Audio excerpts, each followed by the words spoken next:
Hey everybody, I wanted to do a quick recording here about the different things that we covered on Friday's class as we wrap up chapter 12. Um, the quality of the previous video was not very good. So just to reiterate that the presidency of James Monroe was oftentimes referred to as the era of good feelings, all right? And that the reason that we call it the era of good feelings is not necessarily because there were no ill feelings, but because the nation, at least politically, was unified under the Democratic Republican Party. The War of 1812, along with the efforts by Federalists to secretly secede from the Union with the Hartford Convention, left the Democratic Republican Party firmly in control of the national government. And so President Monroe, our last of the founding fathers to serve as president, had almost unanimous support in Congress for the legislation that he wanted to tackle in his 8 years as president. The swell of nationalism, this excitement about being American, the sense that that our country needed to put its interests first and to not back down or not play second fiddle to the empires of Europe is something that also prevailed during the era of good feelings. And so we see that in the types of legislation that was passed by Congress. One of the first pieces of legislation that the Monroe administration put into effect was the tariff of 1816. Even though President Monroe wouldn't be the first president to issue a tariff, as we talked about, this particular tariff was passed as a way to protect American commerce. Okay, the others were produced to build revenue for our country at a time when Washington and Adams, Jefferson believed one of the only ways the government could raise revenue was to tax foreign products. This particular tariff was placed in a way that would protect American manufacturing from foreign competition. And of course, the region of the country that benefited most from this would have been the New England, northern states, especially along the seaboard, where during the War of 1812, the fledgling manufacturing centers took hold. Okay, but the sense that we're going to prioritize American manufacturing is a good example of nationalism. The other individual that we talked about, now keeping in mind we're staying in the era of good feelings, we're staying under the Monroe doctrine, or excuse me, the Monroe administration, is John Quincy Adams, the Secretary of State under President Monroe. And the reason I want to look at John Quincy Adams here for a moment, not only that he was probably the most successful Secretary of State our nation has ever had, but I want to point out a few of the accomplishments he made during Monroe's administration that give the nation, or have created the shape of our nation to some extent to what it is today. So first of all, let's talk about the Rush-Bagot Agreement of 1816. You can see up here, these dotted lines of the Louisiana Territory are very squishy. You can see they kind of flow in and around, and they reflect the natural geography of those regions. I had a geography teacher once tell me that there's no such thing as a straight line in nature. And so the original boundaries of the United States were subjective and also very messy. One of the most important here, as far as where does the United States begin and where does it end, along the Great Lakes region, where we're running into British fur traders, British Navy rights and that type of thing. The Rush-Bagot Treaty of 1816, thinking after the War of 1812, secures American rights to navigate the Great Lakes. Before this, England had claimed that those were territorial waters. Now they're recognized as international waters, and both the United States and Canada should be able to freely access those. Okay. The next treaty we discussed is the Anglo-American Treaty, and that is of 1818, and we're going to get this nice straight line right up here along the Canadian-United States border.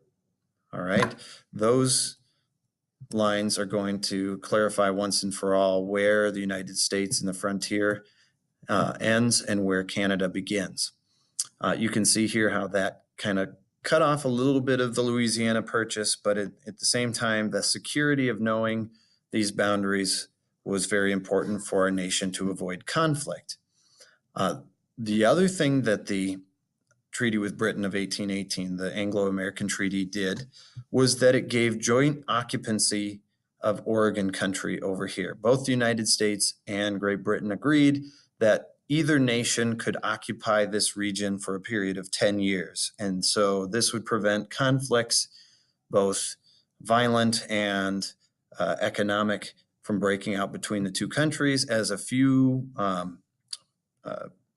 fur trappers and voyagers are making their way up there to take advantage of coastal trade. So that is the Anglo-American Treaty of 1818. The third treaty that John Quincy Adams facilitates is the Adams-Onis Treaty.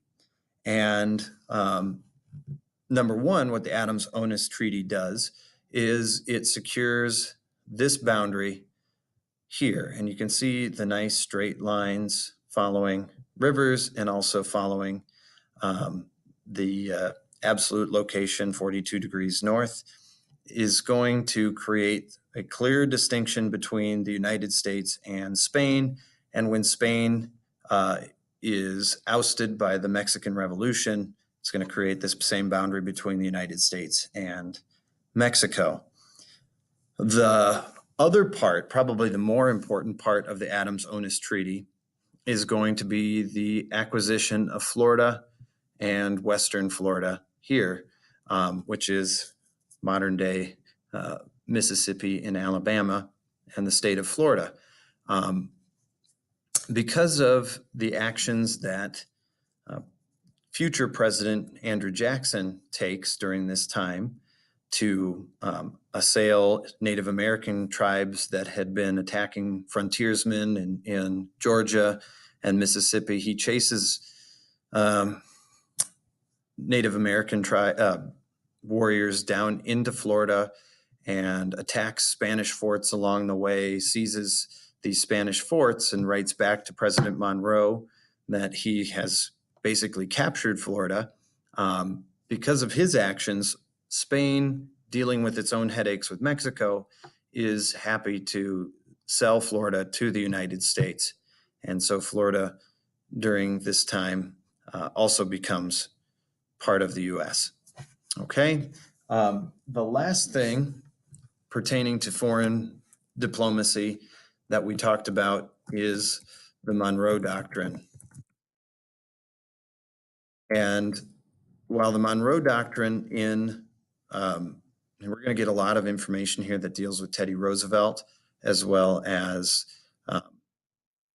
William McKinley. So try to ignore that kind of stuff as we look at the web pages here. Yeah, because here these are all turn of the 20th century things. I'll explain that here in a minute. But the one thing that the Monroe Doctrine does is it announces to Europe that the Western Hemisphere is now closed to colonization.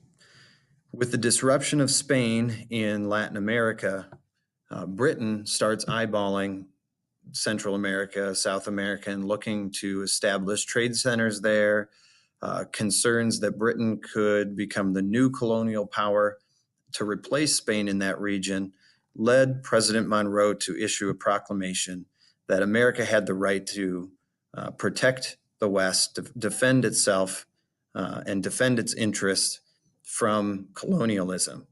While Europe didn't really listen to the United States or didn't pay much attention to the Monroe Doctrine, they had their own headaches in cleaning up from the Napoleonic Wars that did more to keep them out of North America than anything else. While the document did not have a major effect in the time of Monroe, 60 years later, it's going to become resurrected by President McKinley and President Teddy Roosevelt as a reason to justify its stance against Spanish occupancy in the Western Hemisphere and looking at the buildup to the Spanish-American War and the conflicts that we have with Cuba, or in Cuba and Puerto Rico and those kinds of things. So keep that in mind as we move forward. You know how AP essays love to see you connect two different time periods together. The Monroe Doctrine is one of those things that can come in handy if you're talking about nationalism and imperialism and those types of things where the United States is asserting itself around the world, okay? From foreign diplomacy, we move towards domestic disturbance. Now, even though this time period is called the the era of good feelings, it wasn't that it lacked controversy. As we've seen since the American Revolution, there had always been a battle between viewpoints over the strength of the national government, between Federalists and anti-Federalists. That particular conflict is going to start to evolve into a new type of conflict. The administrations of Jefferson and Madison have demonstrated that anti-Federalists, once they get into government, found value in a stronger national government. And so idealists like Jefferson become pragmatists in the use of federal power. So as we get into Monroe, we start to see the national government becoming kind of a football, that it's something that is viewed as a tool or valuable as a way to get your region of the country what it wants. And so it's not so much about will national government destroy the union as much as it is about what is the national government doing to my region of the country for good or bad. And we call this priority of regional interests over national interests sectionalism. And so for the next couple units here, we're going to be really looking at the influence of sectionalism. You guys are probably most familiar with sectionalism as a north-south thing. But indeed, sectionalism at this time, as we get into the 1820s, is going to be a north, south, and west thing.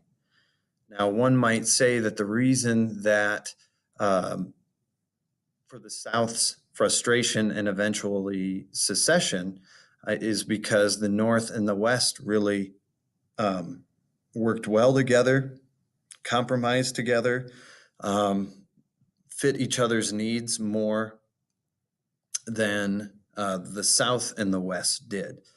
In our online or in our classroom game, we're starting to see our groups rewrite history in some of the classes where the South is succeeding and the North feels ostracized. I want to talk about a few of the sectional issues that were being faced here in the 1820s through the 1840s as we move from chapter 12 to chapter 13. Obviously, the biggest sectional issue is going to be slavery. And under the Monroe administration, we are going to see the first big sectional compromise on slavery with the Missouri Compromise. In 1819, 1820,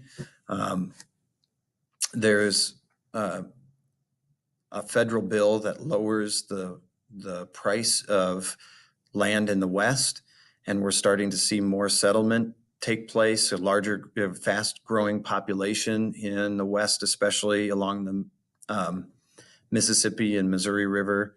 And the state of Missouri, or the region of Missouri, is ready for statehood. Bringing Missouri in to the Union is threatening the sectional balance between North and South. If it comes in as a slave state, it will benefit the South. If it comes in as a free state, the North will gain superiority in Congress. And so neither side is eager to allow that to happen. The big conflict here isn't about the abolishment of slavery so much as it is about political power in Washington, D.C. So the North in 1819 proposes that Missouri come in with its slaves, but over a short period of time, it gradually eliminates slavery and becomes a free state. This particular proposal is called the Talmadge Amendment. And of course, the South isn't going to buy that. That will eventually lead Missouri to be aligned politically with the North. And so there, again, seems to be loggerheads or a stalemate between the two regions. Henry Clay, the great conciliator, is going to propose one of his famous compromises.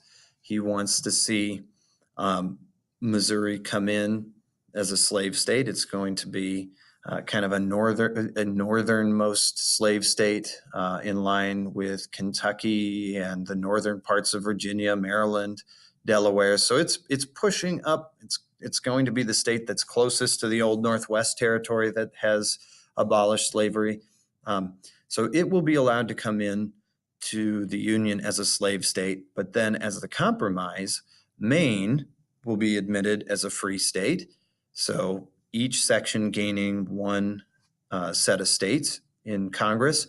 And then beyond that, looking at the expanding population in Arkansas, Louisiana, those Mississippi River states, what the compromise proposes in order to protect competition between white independent farmers and the slaveocracy of the South is that north of the southern border of Missouri will ultimately then be free. So if you look at the state of Missouri,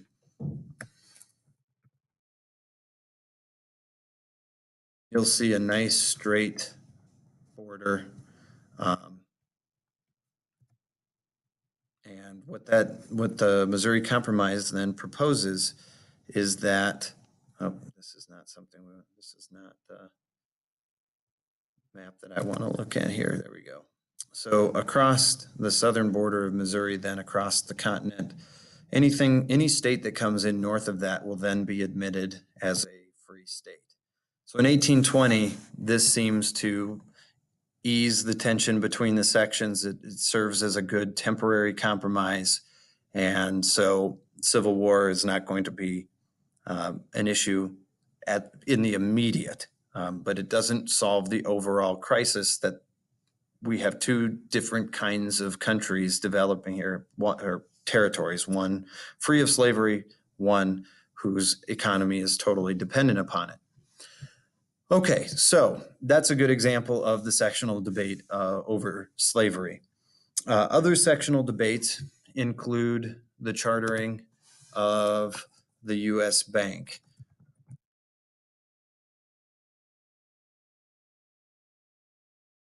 Back to the matter of Henry Clay. As we saw with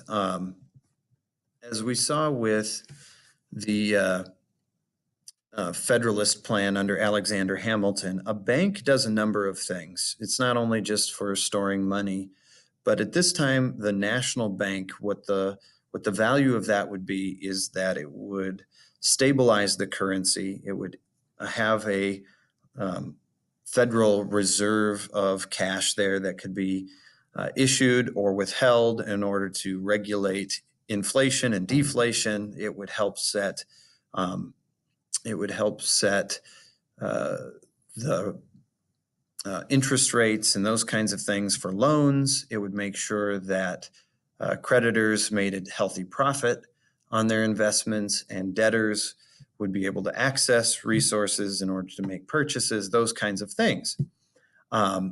The one big area of concern was from small rural farmers who, depended upon cheap and easy credit, and oftentimes a lack of enforcement of debt collection in order to purchase land and survive in the West. Well, there we're getting into the sectional division between East Coast and West Coast. The West, and we'll see here with Andrew Jackson as president, was strongly opposed to a national bank because of how it made life difficult for debtors. The East, where we have the financial elite in the major urban centers along the coast, wanted to see a more stable currency, wanted to see a better return on their investments, that kind of thing, supporting a national bank. Henry Clay, as part of his American system, is going to push for the chartering of the U.S. Bank. Another financial measure that Clay is going to push for is a strong tariff. And we've talked about tariffs, just mentioned it about the 1816 tariff. Part of Clay's American system is going to have a healthy tariff to protect American industry, to help generate and build that sector of the economy so that America can be more independent. We don't have to rely on Europe then for its resources, that we can basically be a self-sustaining nation that really lives up to Washington's neutrality proclamation. Okay, so far we talked about two parts of Henry Clay's American system, the bank and the tariff. The last part of Clay's American system is going to be a healthy public transportation network. So take a look at this map here, and you'll see very quickly why it became a sectionalism issue. We want one that demonstrates, here we go, rivers and also railroads.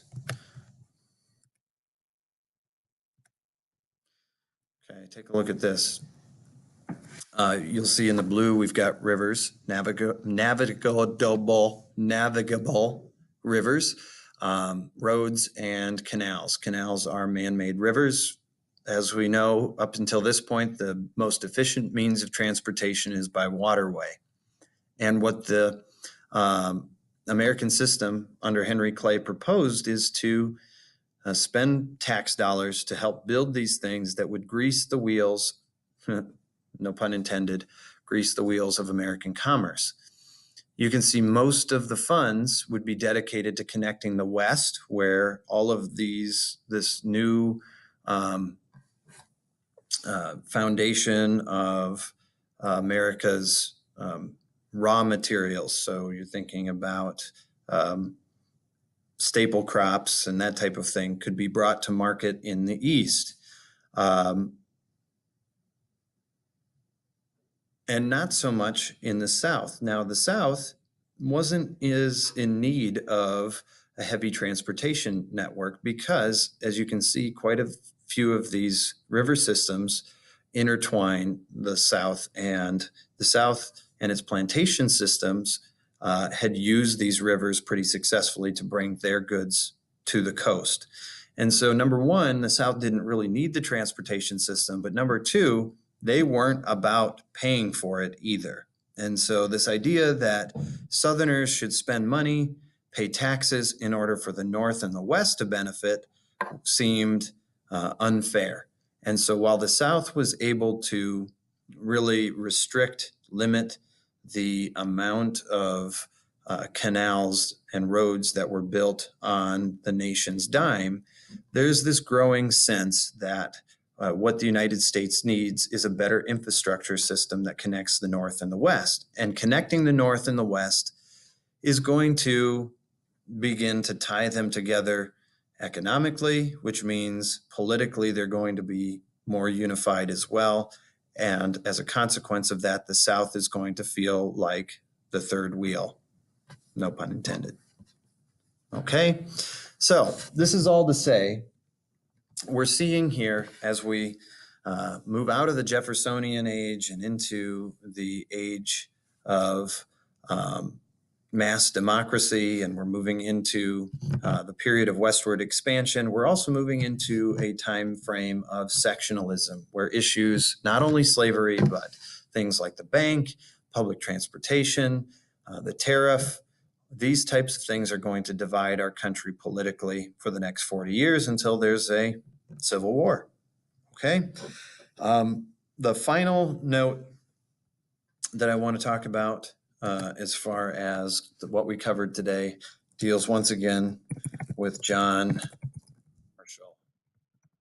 Okay, we've talked, you can see the other ed puzzles that I've done that deal with Marbury versus Madison, but we know that Marbury versus Madison gave the Supreme Court its power of judicial review. There are several Marshall Court decisions in Chapter 12, McCulloch v. Maryland, where Maryland tries to tax the federal government, okay? And Marshall proclaims that the power to tax is the power to kill or destroy. And of course, because of the supremacy clause, this idea that the states could destroy the nation through taxation, John Marshall rules the state's right to tax the national government as unconstitutional, eliminating that. So strengthening the role of the national government over the interests of the state. Another court case that you'll read about is Gibbons v. Ogden, in which the Marshall courts rule that only the national government can regulate interstate commerce. So it prevents states from trying to limit other states and how they can move through their territory, and restrict one another's trade in competition. So only the national government can regulate interstate commerce. And so the implication is that states cannot. So John Marshall, you hear that name, what that should tell you is a growing sense of national power and a depreciating sense of state power. And all of this is going to lead the South to feel like it is at a disadvantage. It's being pushed around, that its lifestyle and its interests are secondary to that of the North and the West. And that disunity, that frustration ultimately erupts into a civil war when we get to the 1860s. Okay, so that's my quick review of today's content.